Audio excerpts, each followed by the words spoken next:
السلام عليكم ورحمة الله وبركاته. وعليكم السلام ورحمة الله وبركاته. بسم بسم الله الله. الرحمن الرحيم. ولو يباع في دين المشتري ووصيته، ولو باع المقاضي أو الوصي أو أوصى المشتري فيها بوصية، فللشفيع أن يبطله ويأخذ الدار لتقدم حقه، ولهذا ينقض تصرفه في حياته. Okay. بسم الله الرحمن الرحيم. So we started discussing the wujuhat, the reasons for why a person's shuf'a, a shafi's shuf'a can become invalidated. So yesterday we mentioned um, that if the mushtari has to pass away, then the shuf'a will not become invalid.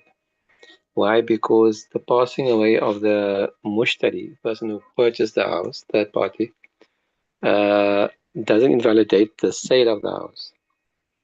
So therefore, the right or the entire the Shafi's right remains intact, and the sabab, the cause for his right to be established, hasn't changed.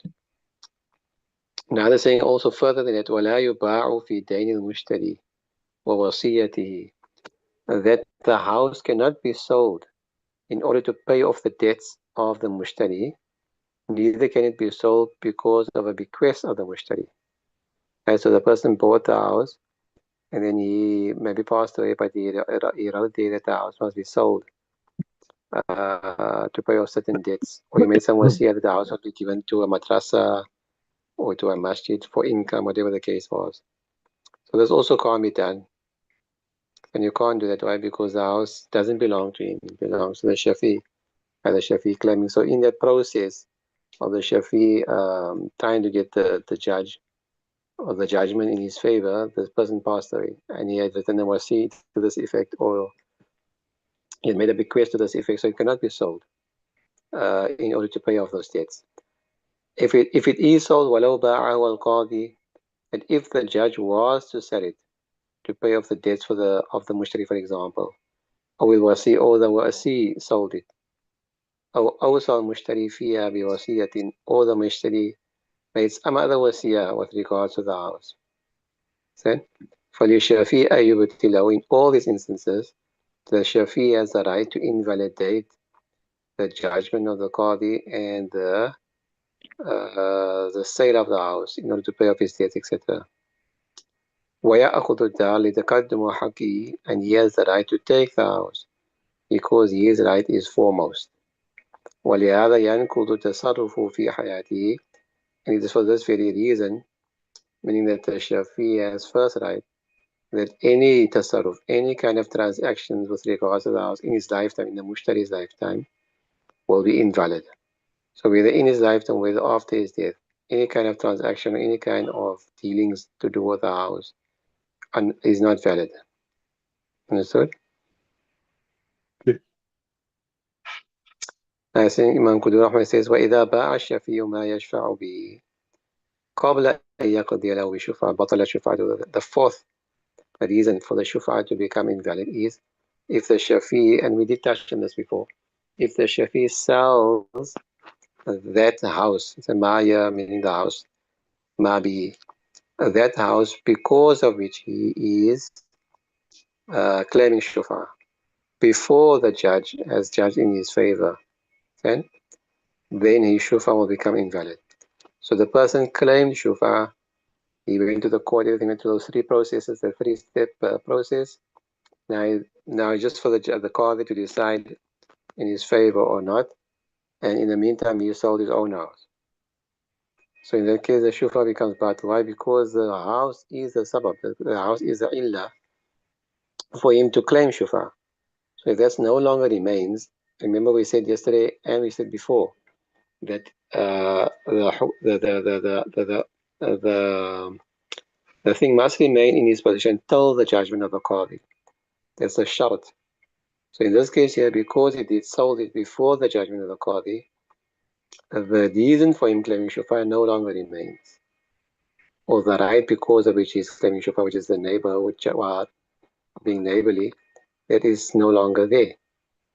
Is the wali, so he's explaining that is the wali sabab al-istihqaq. Why is the shufa become batil? Because the reason for his claim has been lost, or is lost. قبل التملك, prior to him taking ownership of the house.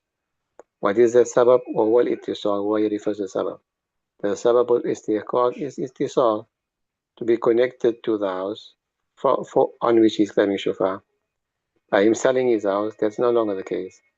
والاتصال Above, بملكه. Maaf? above so he sold his own house, not he sold He his sold his own own house. house, yes. He sold Okay, his own house, yes. ولهذا يزول به وإن لم يعلم بشراء مشفوعة. And it's for this very reason, this is another masla. It is for this very reason, in the Zawal Sabab, that the shufa will also become invalid, even though he didn't know of the sale of the mashfu'ah. Right? So this person's house, neighbor was selling his house, he didn't know about it. Right? In the meantime, he sold his own house. Then said, hey, you know what? You've got the right to buy your neighbor's house. Your neighbor's selling his house. You can claim shufa there. Now he goes to claim shufa. And I said, it won't be accepted. Why? Because he's already in the process of selling his own house.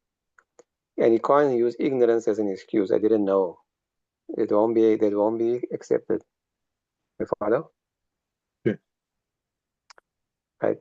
كما إذا سلم صريحا أو أبرأ عن الدين وهو لا يعلم. Now he's giving an example of two other masalas.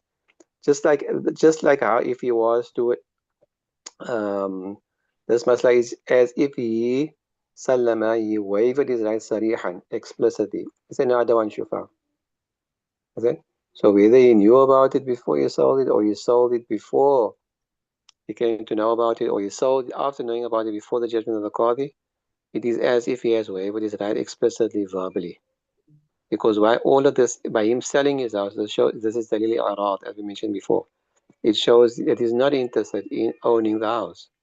The house that is being sold. Follow? okay.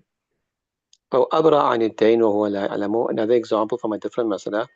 If he was to forgive somebody's debt without knowing that the person actually did owe him money.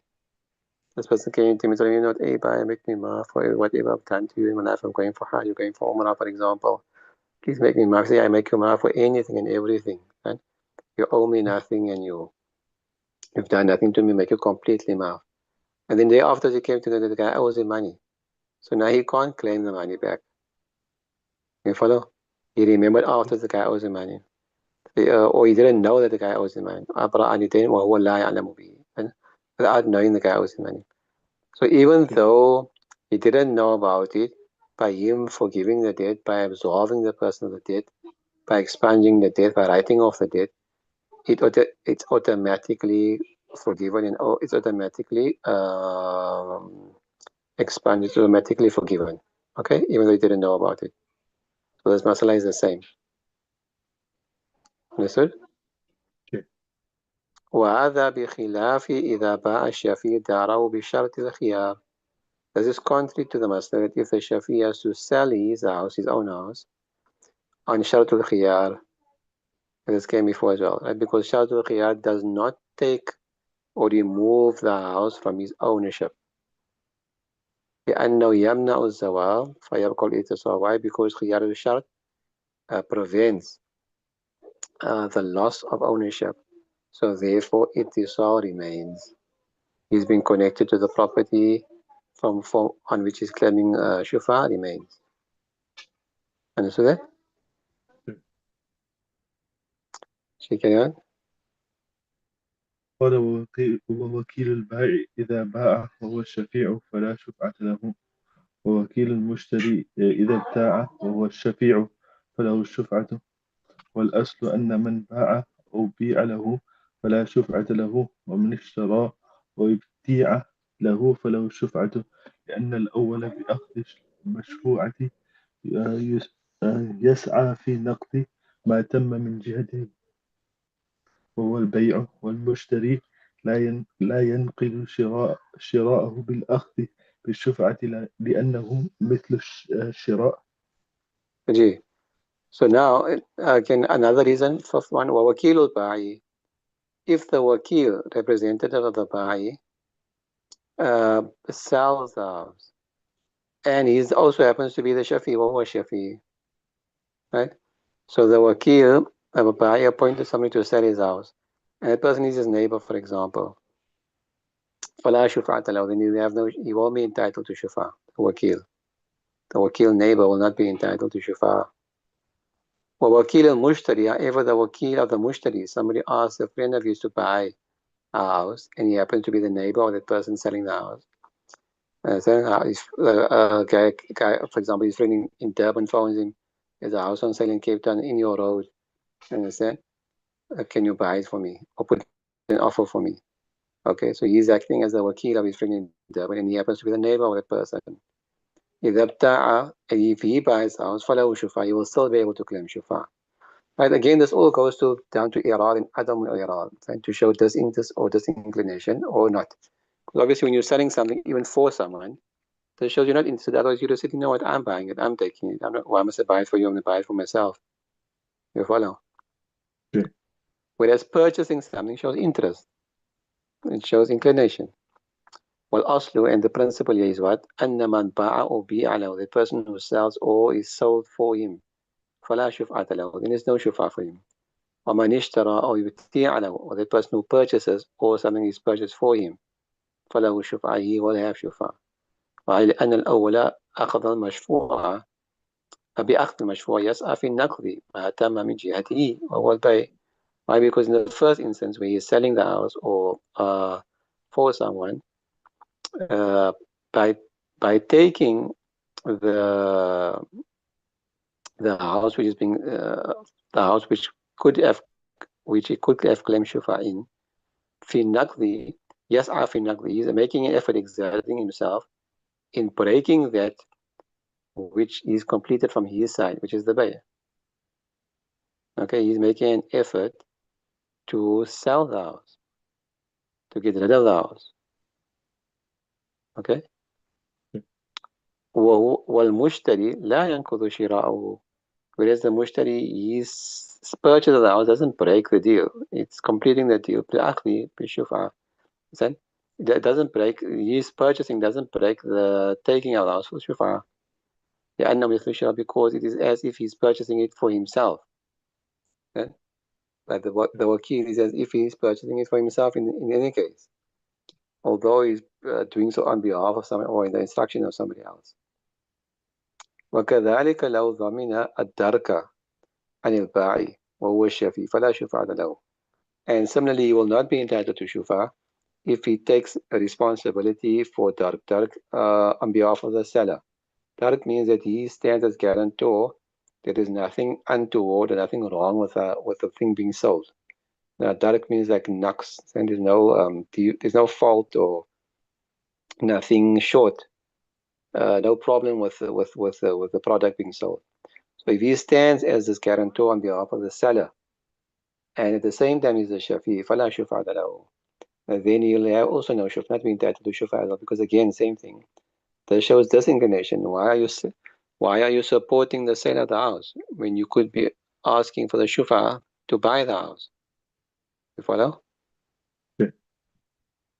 وكذلك إذا باع وشرط الخيار لغيره فأمضى المشروط له الخيار البيع المشروط له الخيار البيعة المشروط له الخيار البيعة وهو الشفيع فلا شفعة له.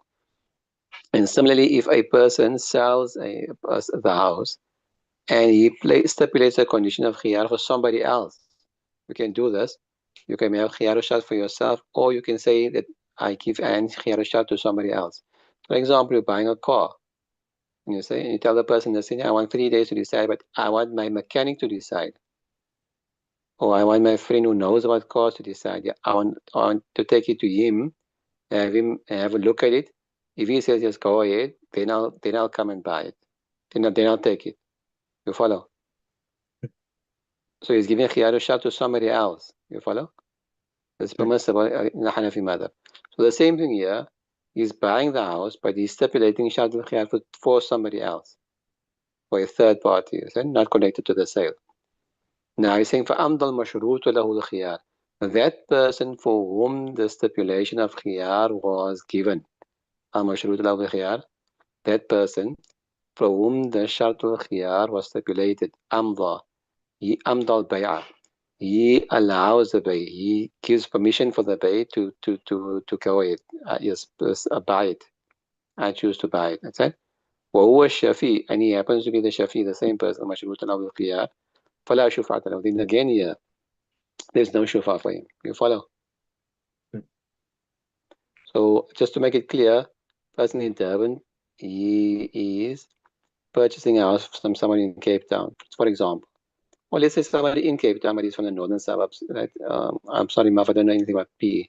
He's in the northern suburbs. He's purchasing a house in the southern suburbs. He's got a friend there in the area. So he tells the seller that I'm buying the house. I can't come out there, but I want my friend who stays in your area and happens to be the neighbor, for example. I want him to go and have a look, and he must say whether the house is good for sale or not. And so I'm purchasing the house based on what I can see from the photos and what description you've given me. And I said, but I want him to have the final say. I'm giving a khiyar shout to him, your neighbor, who's my friend. Okay? So now this neighbor comes and he says, yes, he tells his friend, yes, go ahead. So then la shufa'ata lahu, you won't have any shufa. You follow? Sure. لأن البيع تم بإمضائه, because the bay has been completed by him giving the go ahead, by him verifying or not verifying, by him approving of the transaction. بخلاف الجانب المشروط له الخيار من جانب المشتري, contrary to where the person for whom the shart al-khiyar was stipulated is on the side of the mushtari, meaning he's the mushtari or somebody that the mushtari has chosen, who also happens to be the shafi. You follow? Sure. Any questions? Anything confusing there? Yeah, I'll just explain it last line again. بخلاف جانب المشروط. This is contrary to where the person given the khiyar al-shart is somebody that the mushtari chose. In the previous masala, it was with somebody that the ba'i chose, the seller chose. Understand? Here is the mushtari is choosing The neighbor.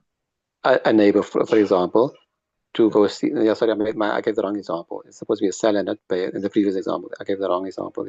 The seller is allowing shart al-khiyar to his neighbor. Listen, I'll let my neighbor decide whether this is a good deal to go for or not. My neighbor is a estate agent. I'll let my neighbor decide whether the sale is a good one or not. And he says, yes, I give the go ahead, sell it. Sorry, that was the wrong example I gave. This example is the one I gave you first about the Durban and Joburg, the cafe in northern suburbs and southern suburbs. Okay?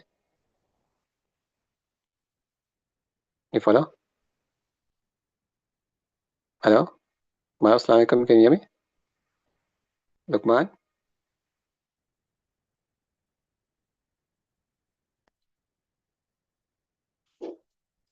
Lukman, can you hear me?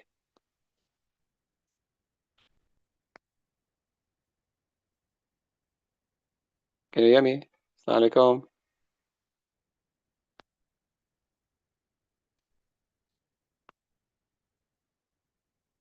Assalamu alaikum, can you hear me?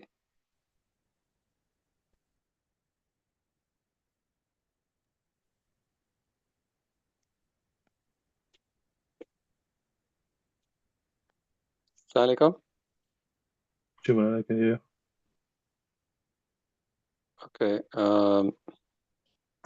Can you switch the video? Yeah, you switch this now. The text is gone also, right? Sure. Okay. Sure.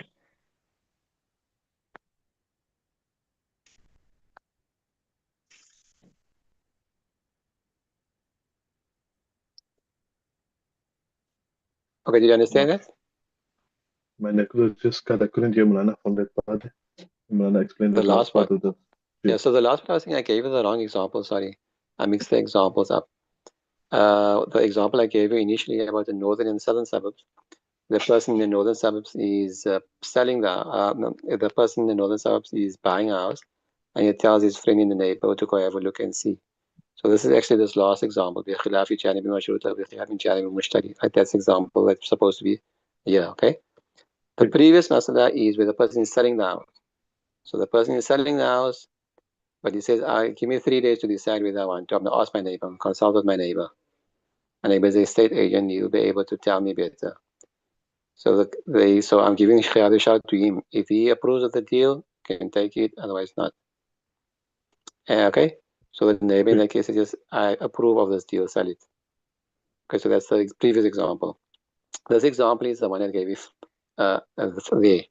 So somebody shows somebody else, a third party, to approve of the sale, whether he must buy it or not, and he happens to be the Shafi as well. So in this case, he will still be entitled to khiyar shart. Because again, why? It's showing inclination, not i'rab, not disinclination. Okay? Understood? Right now, the next masala or the next instance where the next part is what happens if there's a difference?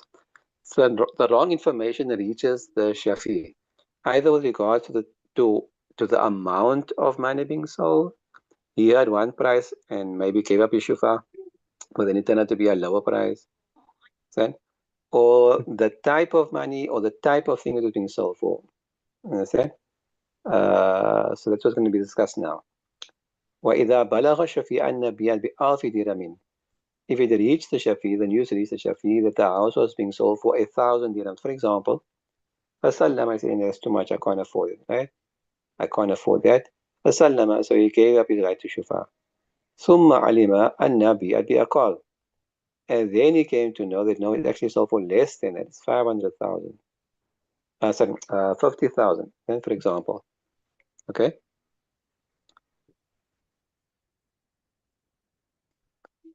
Yeah, following. Next one, أو بحنطة. Or if the news reached in the house is being sold in lieu of X ton, 2 tons of hinta, 2 tons of wheat, for example. أو شعير or barley. قيمته ألف, the value of which is 1,000. The value of these things is 1,000. So it reached him what? That is being sold in, not for cash but for kind, and that kind, the value of that kind is 1,000, for example. Or أكثر, or more than 1,000. Just an example, right? Then again, yeah, he gave it up. That's too much for me. فَتَسْلِيمُهُ بَاطِلٌ. Then in this case here, they're saying he is wavering of his right is invalid, meaning that he can still claim shufa because he received it. Because again, when he gave up the right, it wasn't that he was disinclined. He was inclined, but it was beyond the amount that he could afford. The amount that he thought it was being sold for was beyond what he could afford. Understood? فَتَسْلِيمُهُ بَاطِلٌ وَلَوْ شُفْعَةً, and he will still be entitled to shufa. وَلِأَنَّهُ إِنَّمَا سَلَّمَ لِإِسْتِكْثَارِ ثَمَنٍ فِي الْأَوَّلِ, that he only gave up his right because he thought it too much, the selling price would be too much in the first example.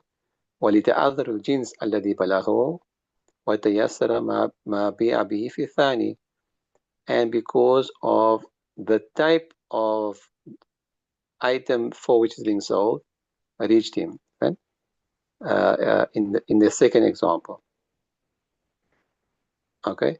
إذا الجنس مختلف, because the type of thing which is being sold, you could maybe get a whole of wheat or hint or whatever, is different. And so because of that, the person, that is why I gave it up. وكذلك كل مكيل أو موزون أو عددين متقارب, and this must apply to everything which is weighed, measured, or is similar to one another. It's something which is sold by number of a similar ratio, of a similar type. And other than the we discussed before, something which is sold by number and they look more or less the same, like eggs, oranges, and stuff. And then sold by number, 3 for 10 and whatever. In the eggs, 55 in a dozen, whatever the case might be. So 55 in a tray, whatever the case might be. So these are all things which are sold by number, but they look more or less the same. You follow? بخلاف ما إذا بيعت بعرض قيمة ألف. This is contrary to if it is sold for some goods, the value of which is 1,000, or أكثر or more, for example.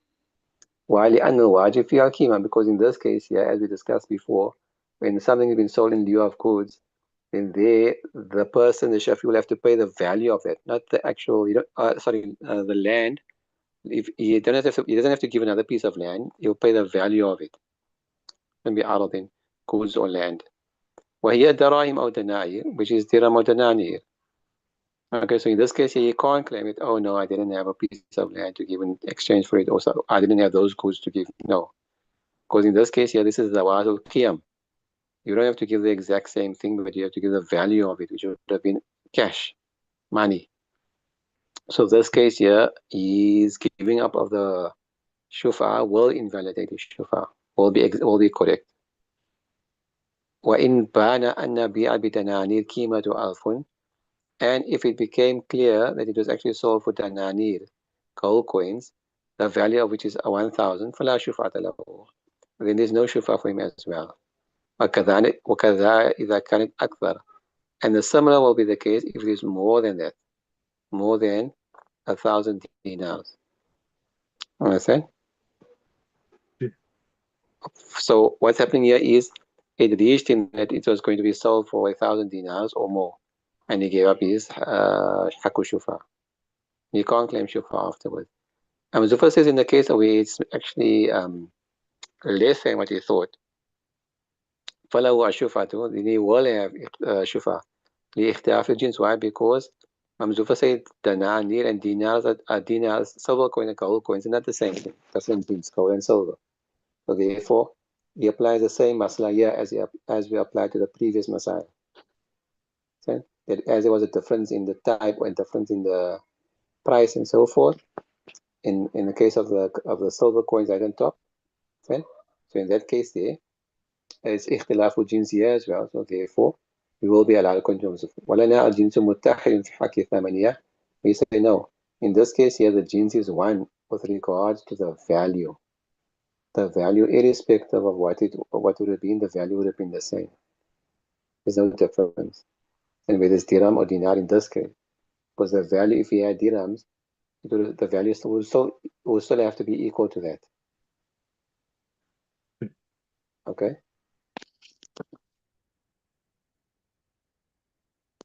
Understood that? Very clear? Okay, we'll stop there, inshallah. Any questions? No, understood till then. Maaf? Understood till then, alhamdulillah. Okay, alhamdulillah. Subhanallah. If you get any questions from anybody else, please do pass it on, inshallah, right? We'll try to answer in the next lesson, inshallah. Inshallah. Jazakallah khair. Subhanallah bihamdi, subhanakallah bihamdika, nashhadu an la ilaha illa anta, nastaghfiruka wa natubu ilayk. Assalamu alaikum wa rahmatullahi wa barakatuh. Wa alaikum assalam wa rahmatullah.